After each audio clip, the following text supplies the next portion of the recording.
آغاز سخن نام خدا میگویم. سلام بینندگان برنامه گنجی پریشان. اینک گنجی پریشان امروز خدمت شماست. چون در برنامه گذشته من اشاره به آن میکنم که اگر برنامه قسما ترجمه حالی درباره فعالیت این یا آن شخصی که امروز بیرون از تاجیکستان، امروز در سراسر کشورهای دیگری سابق اتحاد شوروی و بیرون از آن در خدمت هستند، در فعالیت هستند و اونجا عرف و عادت‌ها و فرهنگ و تاریخات وطنی ما را امروز پیش برده ایستادند. من آستاست نرمک این برنامه را ما قسمتا تحلیلی تر کردیم و به خصوص در میانی که اشاره به آن کردم که در این دو برنامه لحظه حقیقت و برنامه گنج پریشانی که من مؤلفشون هستم، مثلا بانوان تاجیکستان خیلی کم هستند و ما در وقت آخر زیاد کوشش به خرج دادیم که یک قسمت اونها را به استودیو دعوت کنیم و همراهشان صحبتی داشته باشیم. چون اشاره به اون است که در زندگانی هر یک عائله نقش مادر خیلی بزرگ است، یا نقش خواهر یا نقش عموما زن خیلی بزرگ است و شاید سوال اول هم اینجا می شود که آیا امروز زنان و خواهران و اون مادران بزرگی ما که امروز بیرون از کشور هستند، بیرون از اون خاندان هستند، آیا این عائله چه رشد میکند؟ گرچه که این جواب این سوال را در اونجا در وطن پیدا کرده ممکن است، اما ما اینجا در تحلیل چیز دیگر میشیم که امروز نقش زنان در مهاجرت چی است، یعنی تا کدام درجه کامیاب شده هستند، تا کدام درجه توانسته هستند معرفی کنند خودشان در جامعه دیگر، در جامعه مسکو، جامعه روسی. از این خاطر امروز در استودیوی ما یک خانم ملکه خوبان، خیلی نامی زیبا و خودی خانم ملکه هم هستن، ملکه خوبان هستن. من زیاد سرگردم که امروز پروی ما هستن. سلام ملکه عزیز. سلام. خب اشاره بانو میکنم که ملکه خوبان سال 1984 مکتب میانه را ختم کرده است. خب سال همین 1984 در دانشگاه ملی تاجیکستان داخل شده است، اون رو موفقیت ختم کرده است.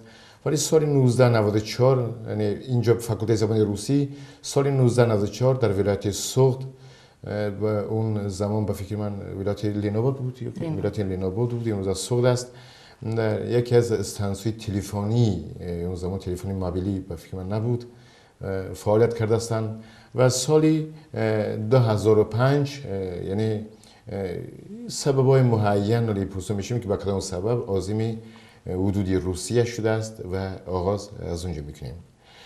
خوب ملکه عزیز، من نظر میکنیم خیلی بایی اصلا برای شما باید اینجا خیلی نسبتا آسان‌تر باشه با زبان روسی اولا ختم کردن. نه بعداً آدم خیلی وقت قسمت‌های چیزای تکنیکی کار میکرد و همراه مردم که کار میکنه. شما در اینجا همراه مردم زیاد کار کردید، برای در یک جای دیگر رفتن و در غربت بودن و صحبت کردن با مردم خیلی آسان‌تر است. خب بیایم شروع میکنیم. نخستین قدم‌های شما در داخل روسیه با کدام شهر آمدید؟ سال 2005 به روسیه از سبب که شرایط زندگی تاجیکستان اینقدر خوب نبود کار میکردیم و شرایط بعد سالهای جنگ بسیار بی‌زیب بود. همچون یک زن مادر باز برای بهتر کردن شرایط زیست و زندگی عائله فرزنددار بودم. برای همین سال 2005 به کار به روسیه اومدم و سال اولی که به روسیه اومدم در بازار چرکیز نامی که در روسیه بود، در مسکو، در بازار چرکیز کار میکردم و سالهای زیادی در همینجا کار کردیم، یا 2 سال در همینجا کار کردیم و شرایط زندگی زن یعنی اینجا بله درست از نظر کنید که من شما وارد شدید در مسکو. مسکو یک شهری است که نسبت به شرایط دیگری منطقه روسیه خیلی فرق دارد. یعنی تمام از مردم شرایط زندگی خیلی مشکل زده. چه مشکلاتی بودن برای پیدا کردن جای کار، اسناد، حجت مثلا جای خانه زیست؟ پیش که خیلی از شرایط کمتر بهتر و بعد پیش سال 2005 که ما به اینجا اومدیم شرایط بسیار وزین بود. شرایط خانه، اساس شرایط خانه در یک خانه مجبور آدما یک 8 کس 10 کس زندگی میکردن، چون که حالی رفتار و کرداری قدر نمیدونستیم به کی مراجعت کنیم، از سببی که یگان کوارتیر دیگر یابیم یا که شناسایی کمتر بود. شرایط خانه بسیار مشکل بود. شرایط دکومنت،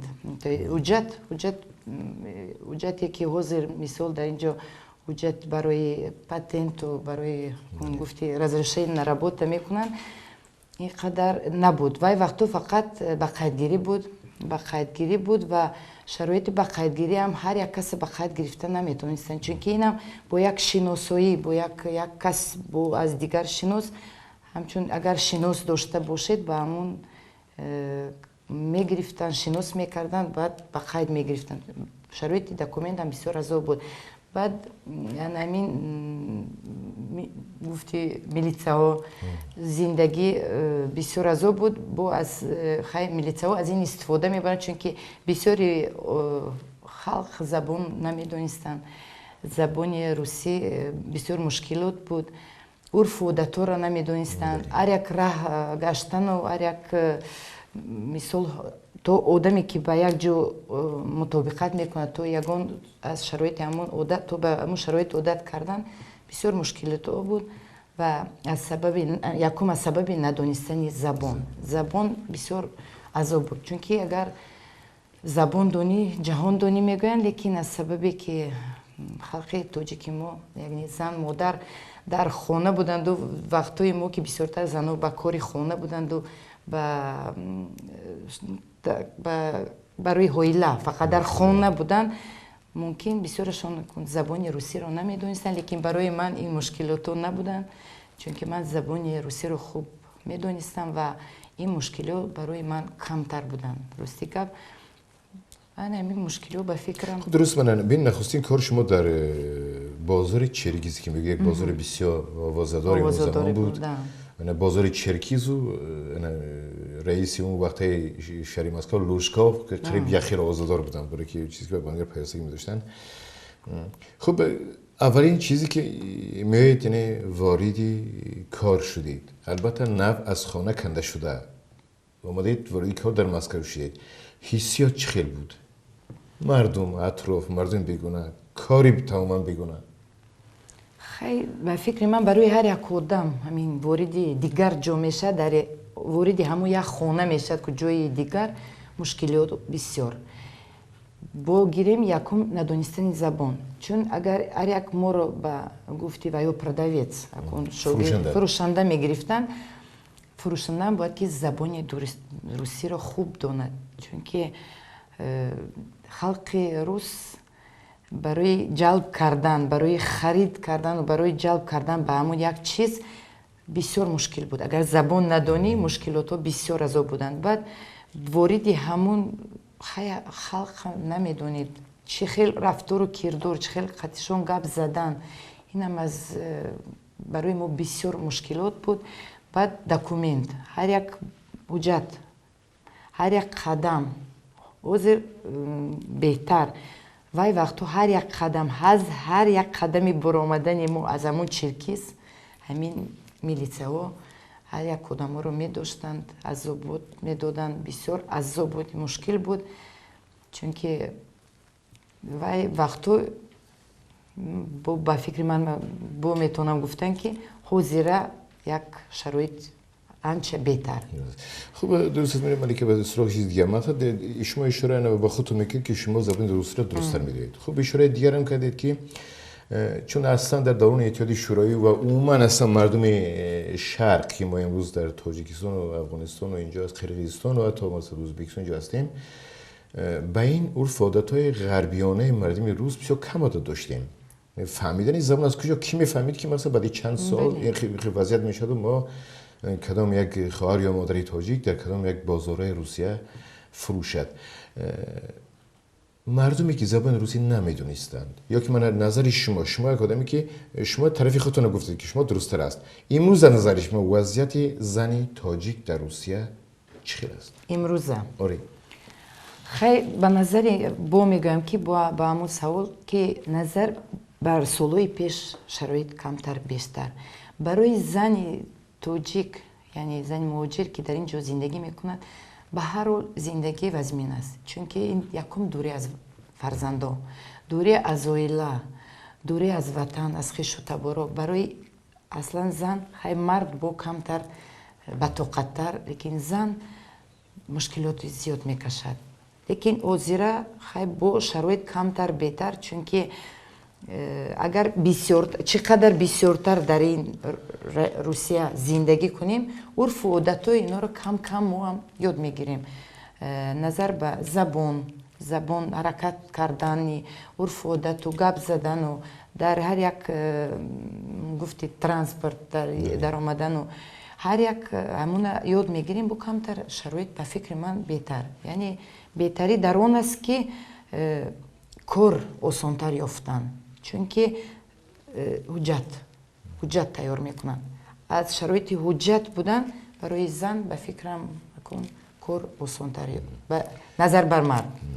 خب من اشاره به یک چیز میکنم که چون مهاجرت یک روندی هست که وای در جا مقصد قرار نمیگیرد.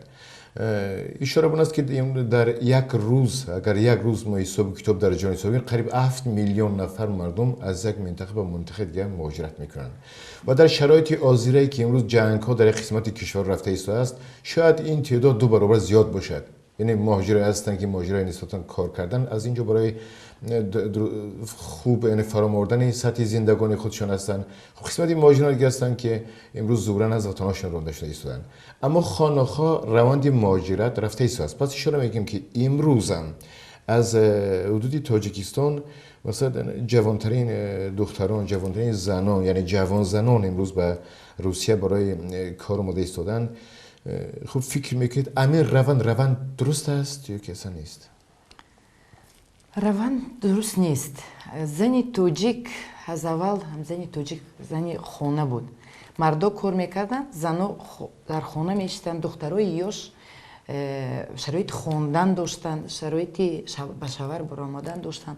حاضر باشد شرایط زندگی بسیار وزمین، برای وزمین بودن عائله، برای کودکان فرزندان را به کمال رساندن، زن مادر مجبور که به روسیه بیاید و در شرایط وزمین کار کند، چونکه حیات زندگی در توجیستان بهبودی نیست. به فکر من هر یک مادر میخواهد که زندگی بهتر شود و شرایط زندگیش بهتر شود، برای همین به روسیه میبیاند و در همین شرایطهای وزمین هم باشند، به هر حالی که نباشند در همین روسیه کار میکنند و شرایطشان بهتر میکنند.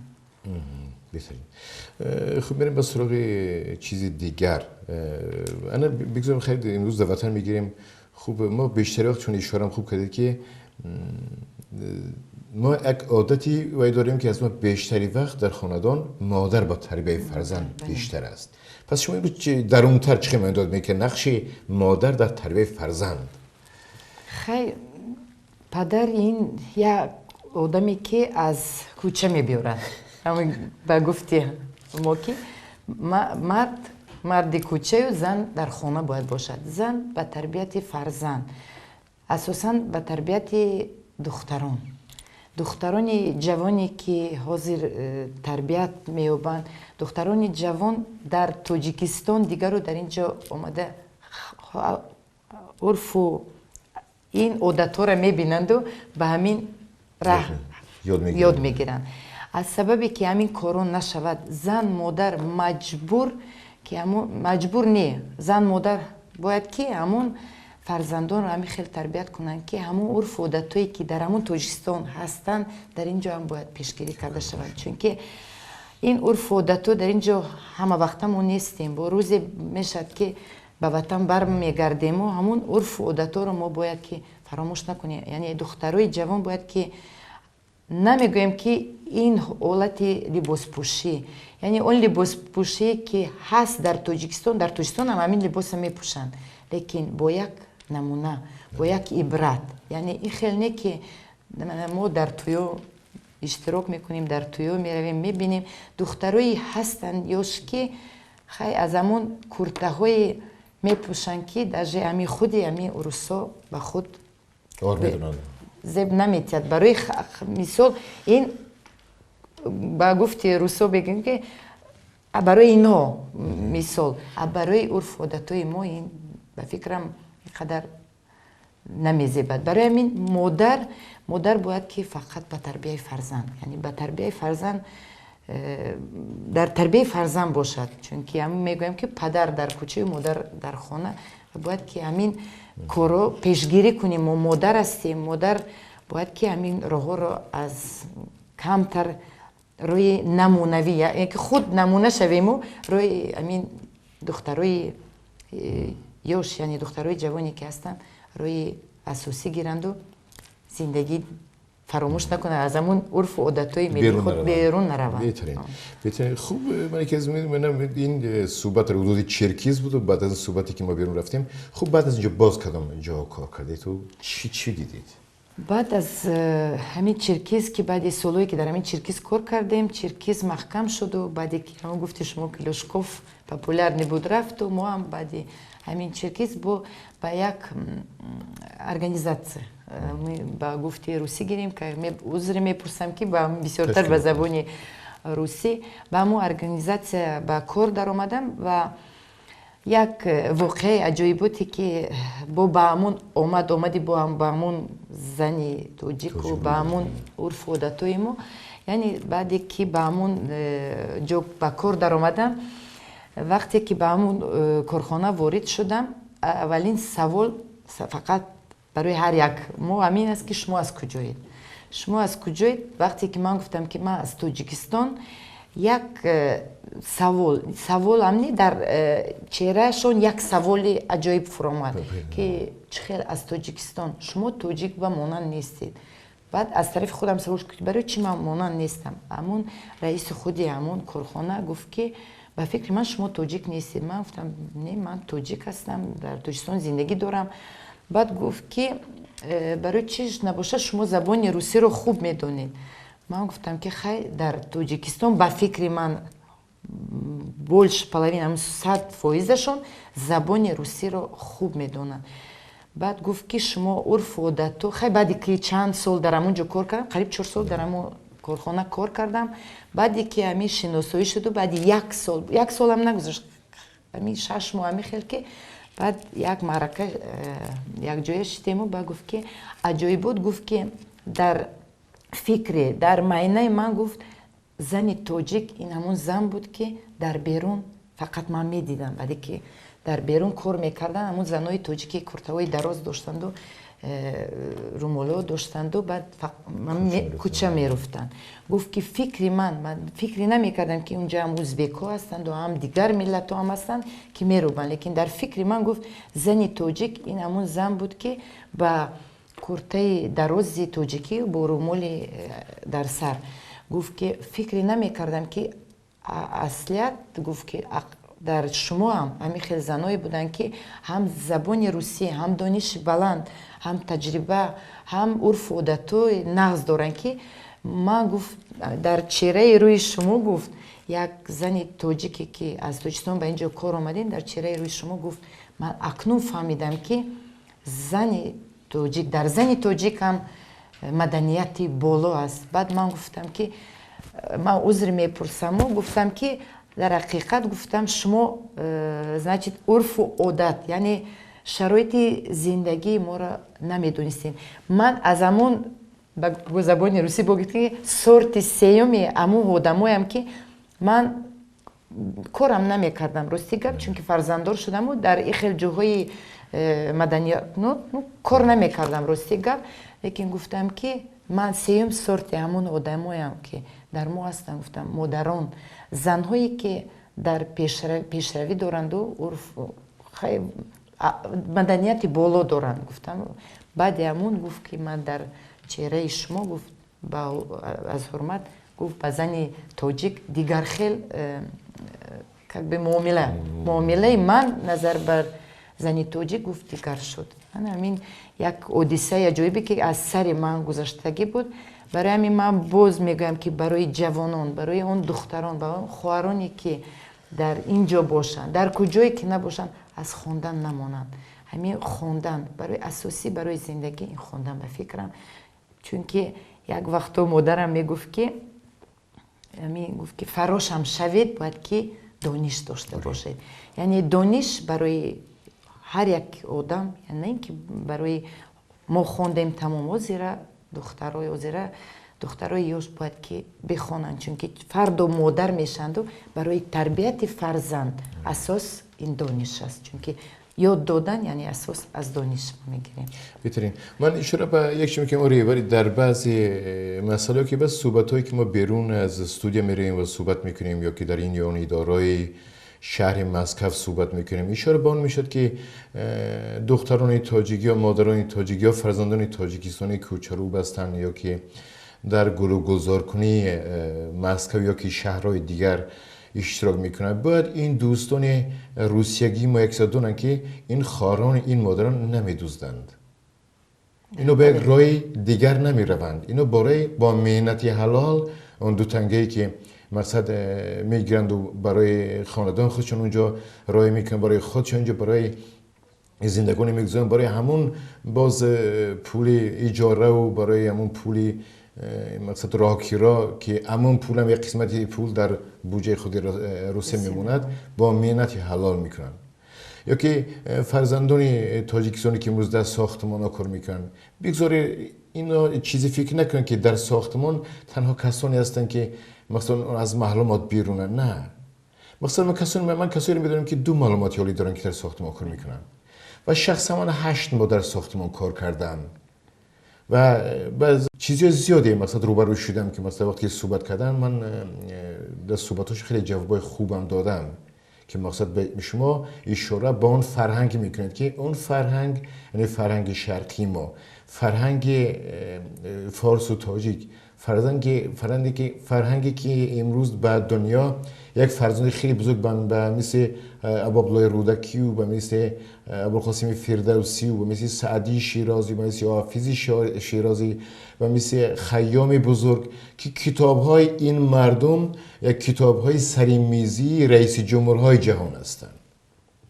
این زنان و این خواهران و مادران تاجیک که امروز در روسیه کار میکنن از اون بندها هستن، از اون ذات و صفات ها هستن.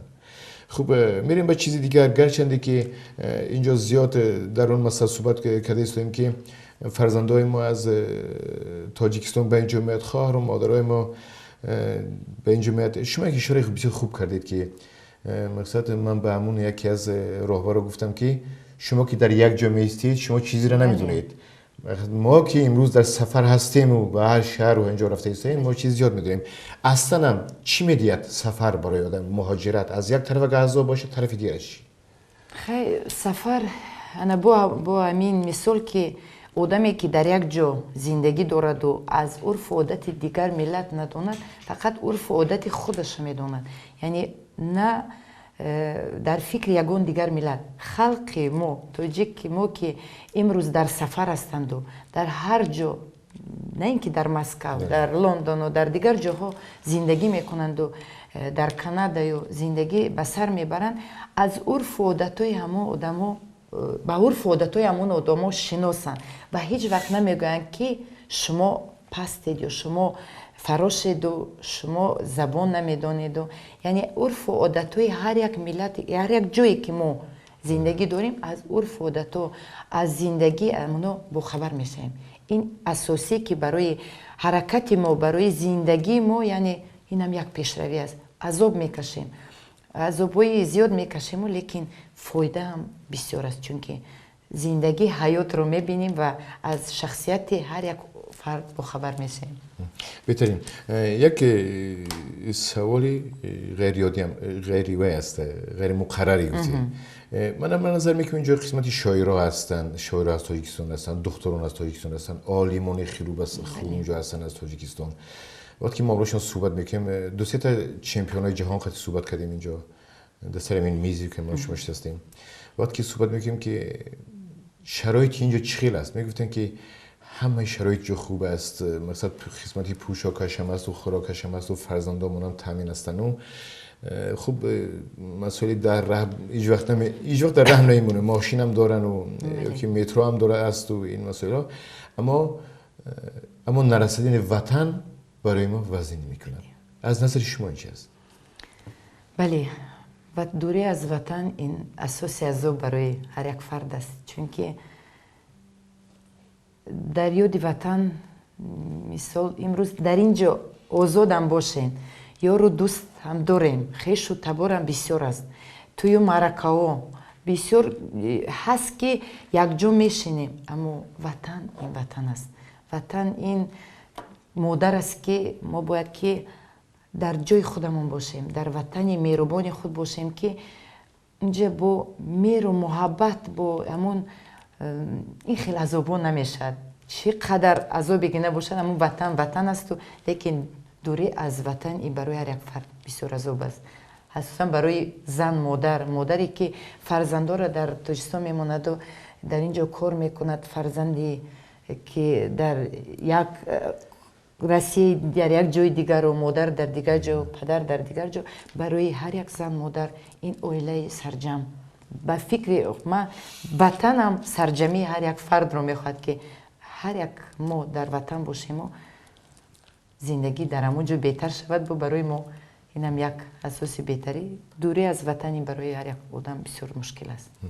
درست است. من شما در رفتی صحبت که اشاره کردید، شما گفتید که ما با تویان میرویم، ما شاید بندگان فکر که شما با توی به مثل همه کس میروید که مقصد خیلی تویانه میبرید، اما شما به اشتراک ریاست تویا را بگردن دارید.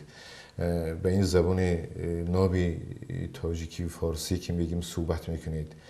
وقتی که من در این تویام میشنم راست که سرمست میشم از این چیزی که در میانی مثلا یک کشور اروپایی یک زبان زیبا صدا میدهد. خب نسبت به اون عرف و عادت‌هایی که مثلا امروز در تاجیکستان در هر منطقه داریم، مثلا در سوئد و در بدخشان و در ختلان و در ایسار و در دوشنبه عزیز و اینا هستن که استفاده میبرن اینجا عرف و عادت‌ها یا که کم هستن؟ نه، بله عرف و عادت‌ها در خود مسکو بسیارن. همون عرف و عادت‌هایی که در خود تاجیکستان یعنی در بدخشان و در جایی که میگذرانند همونا در اینجا مستحکم هستند. نگاه نکرده به این شرایط و به همون خانه‌هایی که برای ما میتین ما در اونجا زندگی میکنیم عذاب بسیار است، لیکن ما مجبور توی که میشود ما مجبوریم که همین عرف و عادت و یعنی سر کرده از همون سرتراشان و از همون پوشیدن لباس و همون خواندن از شوله ما مجبور نه، ما باید که همین سنت رو فراموش نکنیم و همه همون رو با خیلی که در همون خود تاجیکستان میگذرد در اینجا هم به همون به درجه عالی میگذرن. در تویای هم شکر خدا که تو همین درجه در همه توی‌ها اشتراک میکنیم. عرف و عادت‌ها هستند، همین عرف و عادت‌هایی که از همون خانه برآمدن و تا به در همون توی خانه و طربخانه ها داخل شدن و با همون دف و ساز و نوا پیش گرفتنشان و با همون سرودهای ملی و همه با همین با یک رویه مستحکم، یعنی رویه‌ای که همون سنت‌ها رو فراموش کردن نمیشد. عذاب هم باشد به فکر من باید که همین سنت‌ها بمانند، چون که همین با همون جوانانی که زندگی در اینجا میکنن بسیارشان اگر به خواهش خودشان در اینجا مانند و زندگی پیش رود اینم بسیار خوب است، چون که آینده در اینجا هم آدم باشد با امیدی که همین آدم‌ها در اینجا زندگی میکنن، یعنی خلق تاجیک هست و به درجه عالی زندگیشون در اینجا خوب است. اینم یک برای ما یک افتخار است، لیکن باید که همون آدمی که در اینجا زندگی دارد از عرف و از سنت‌های خلقی خود یعنی از سنت‌های تاجیکی خود باید هیچگاه فراموش نکند. این سنت و این برای ما فرد است و ما باید که از اینو استفاده بریم، لیکن به درجه عالی در اینجا رفت ایستادن. من از زبان شما دو سه چیزی نو شنیدم من نسبت به اون صحبت‌هایی که در قبل کردم. شما چیز دیگه هم یک اشاره کردید که خانه‌ها ما از وطن دوریم، یعنی من خانه شما رو بزنید که امروز صحبت کردم خانه‌ها ما از وطن دوریم، این عمر اگر ما وطن گردیم این عمر اونجا دیگه دوباره داده نمیشود، یعنی امیر رفته ایستاد. پس ما باید در مسکو هم باشد یا که هر جایی که نباشد زندگی خودمون به یک طرزی برهمونیم که استراحت هم داشته باشیم. نسبت به ملک عزیز، نسبت به سالهای پیش و امروز فرقیتی است، یعنی ما توانست هستیم که زندگی خودمون کمتر براحت‌تر گذاشته هستیم. بله، شرایط زندگی نسبت به اون سال بسیار خوب است. سالهای پیش бо аз амун гапҳои пештара гирем ки солҳои пеш дар як хона одамои зиёд зиндагӣ мекарданд. яъне аз амун ифлосиҳо, аз амун якҷо будан чӣ қадар тозагиам кунанд, одам ки зиёд шуд, ба ҳар ҳол хона ифлос. ба назари халқи урус ин бо пастии мо аст. нишонаи як пастии моро нишон медоданд ки дар ҳамон вақтҳо ки шумо ранге ки дар оғил зиндагӣ мекунед. бисёр саволҳое буданд ки барои чӣ хел мешавад ки шумо дар ҳамин ҳолат зиндагӣ мекунед. дар ҳақиқат ҳамин ҳолатҳо буданд. дар ҳамон солҳои пеше ки ҳамон солҳои 2005 пеш аз инам ҳолатҳое буданд ки ҳолатҳои бисёр безеб, ҳолатҳое ки дар кӯчаҳо безеб мегаштанд. яъне пӯшидани либоси худи ҳамун хай аз ҳамун як хона 10 кас бирояд, як либосҳои ҳақиқатам надоштанд. рости гап хай шароити зиндагӣ бад буд, пулам кам мегирифтанд. рости гап пули маоши кам мегирифтанд ва шароити қадар зиндагӣ бад. соли аввале ки одам ба ин ҷо мебиёяд фақат дар фикри он ки тезтар пул кор кунаду ба хона баргардад. лекин ба фикри худи ман ки ман аз соли 2005 дар ҳамин ҷо 2015 сол, яъне ки ман 10 соли зиёде ки ман дар русия ҳастам ва барои беҳтар шудани зиндагии худам фикр мекунам ки умри дар ин ҷо гузашт. яъне умри одам мегузарад. мо бояд ки умри ҳамун ки гузашт, яъне мо бояд ки аз шароитҳои беҳтар шароити беҳтар кунем. яъне ҳозир худо ба шукр ки ҳамаи одамо хонаҳои ҳалоида барои худашон иҷора мегиранд. як хонаҳои ҳалоидае ки дар ҳақиқат як зебо, як пӯшидани либосҳои дигар, яъне гапзанию урфу одатҳо, яъне ки уже аллакай бисёр вақт мешавад ки мо дар ҳамин ҷоем. 10 соли муҳлате ки ман барои худам гирам бисёр шуд. яъне дар ҳолате ки ман 10 солу аз ман одамо ҳастанд ки 10-15 соли зиёдтар дар ҳамин ҷо зиндагӣ доранд. барои ин шароит бояд ки беҳтар шавад, боз ҳам беҳтар шавад, чунки ин як намуна барои ин халқ ки моро нагӯянд ки шумо дар як оғил зиндагӣ дореду, як либоси тоза надореду. ин бояд ки мо бояд ҳаракат кунем ки зиндагӣ беҳтар шавад. яъне дар ҳақиқат лекин ҳамин рӯз гӯям ки зиндагӣ беҳтар шуда истодааст ва аз ба назари ҳамун ҳуҷҷатҳою ба назари ҳамин ҳуҷҷатҳое ки карда истоданд, кор зиёдтар кор ҳаст. барое ки аз корҳо пеш мерафтем ба кор намегирифтанд. агар бо забони русиро надонӣ бо бисёр азобтар буд. лекин ҳозир забони русиям надонӣ, ҳамун документ дошта бошӣ, яъне ҳамун ҳуҷҷат дар дастатон бошад, меред ба кор мегиранд ва ба аз худи назар худ чӣ хеле ки шумо худатон нишон медиҳед, ан ҳамин ҳурмати эҳтироми халқи дигар барои мо беҳтар мешавад. яъне худамона нишон медиҳем ки мо ки ҳастем, ки мо тоҷик ҳастем, мо як халқи бузург ҳастем. ба гуфти шумо ки мо одамои баҳроманд дорем, яъне одамое ҳастанд ки баҳроманданд, ҳастанду буданду мемонанд ва аз ному ҳамуно бояд мо ки фарқ кунем ки мо миллати тоҷик ҳастему. ҳамин кора беҳбудии шароити зиндагии худамон беҳтар кунему, ҳамун одамо номи ҳамуно паст нашаванду баландтар шаванду ҳамин ном бемонад. خوب فعالیت خوب با کجا کار کردید؟ آخری کارتون؟ آخری کار حاضر من گفتی یک در یک خانه کار دارم، یک قطعی یک اویله کار دارم که همچون با گفتی روسی домработница. حاضر قطعی همین خانه کار دارم. بسیار خوب. همین خانه شما رو همچون یک زنی تاجیک، خانمی تاجیک چی قبول میکنند؟ بسیار خوب. بسیار خوب. این از ممکن از زبانی اونی که از فکر من که زبانی روسی را خوب میدونم، لیکن باز دخترها باز زنایی میشناسم که زبانی خوب روسی هم نداشته باشن، در خانه‌های زیاد کار میکنن.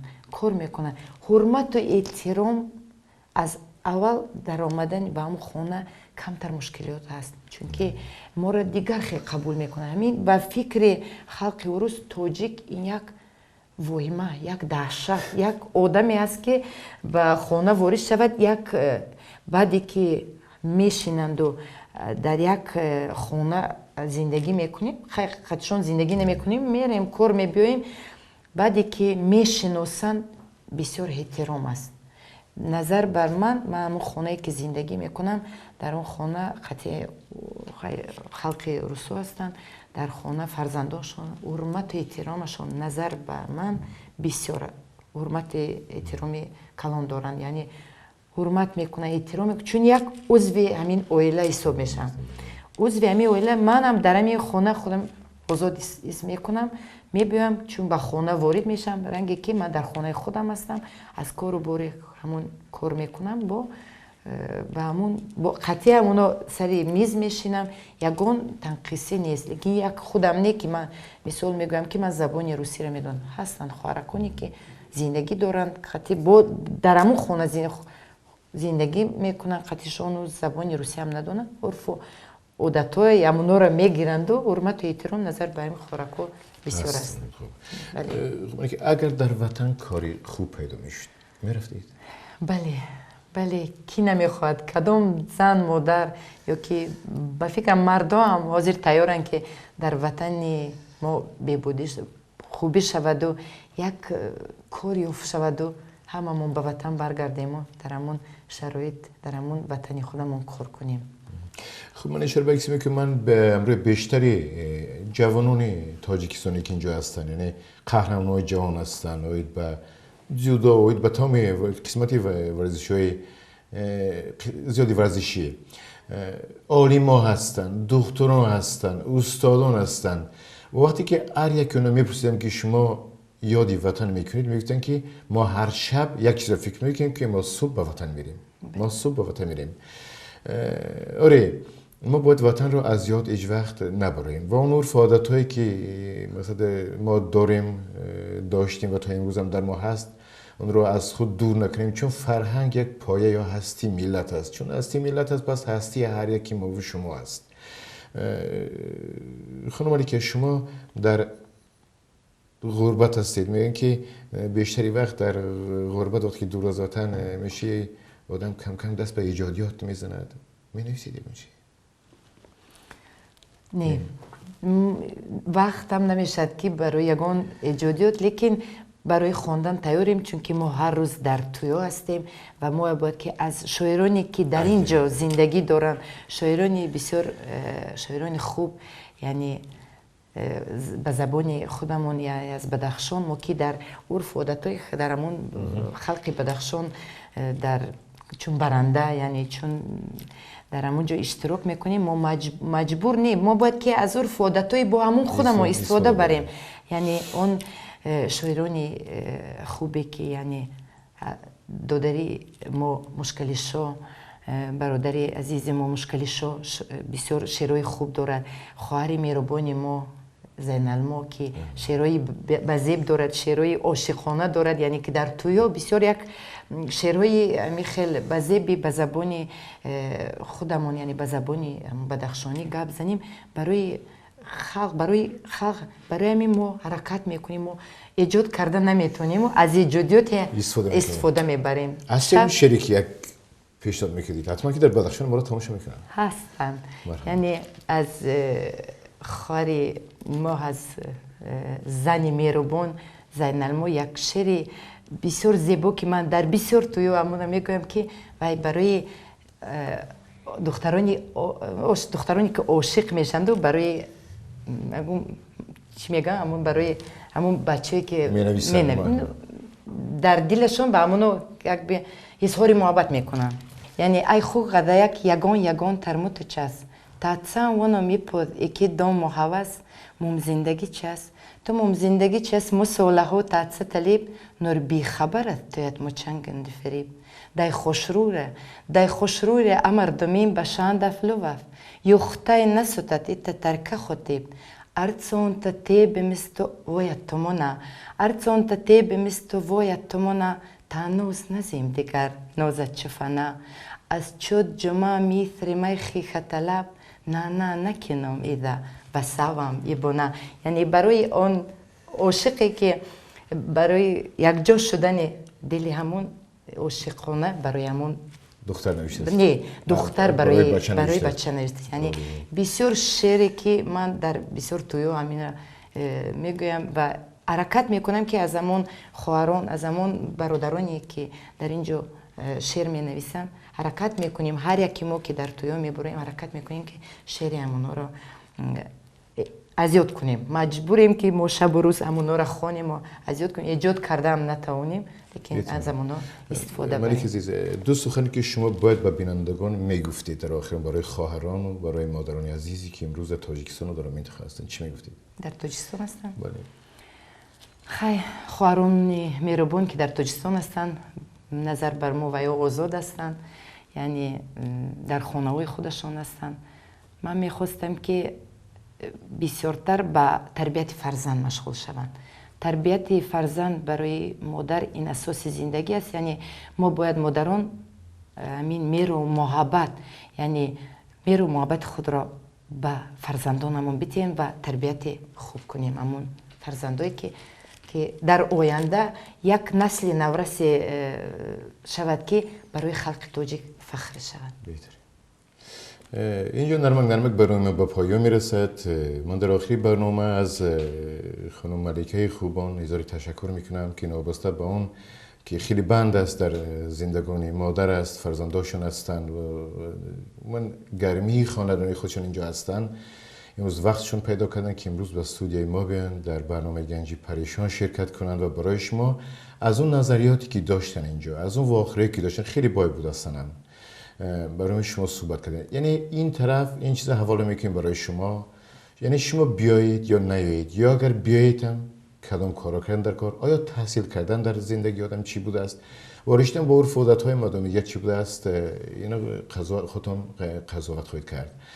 تشکر زیاد خانم عزیز. اینجا برنامه گنجی پریشان به پایان میرسد. خداوند یار و مددگار شما بود.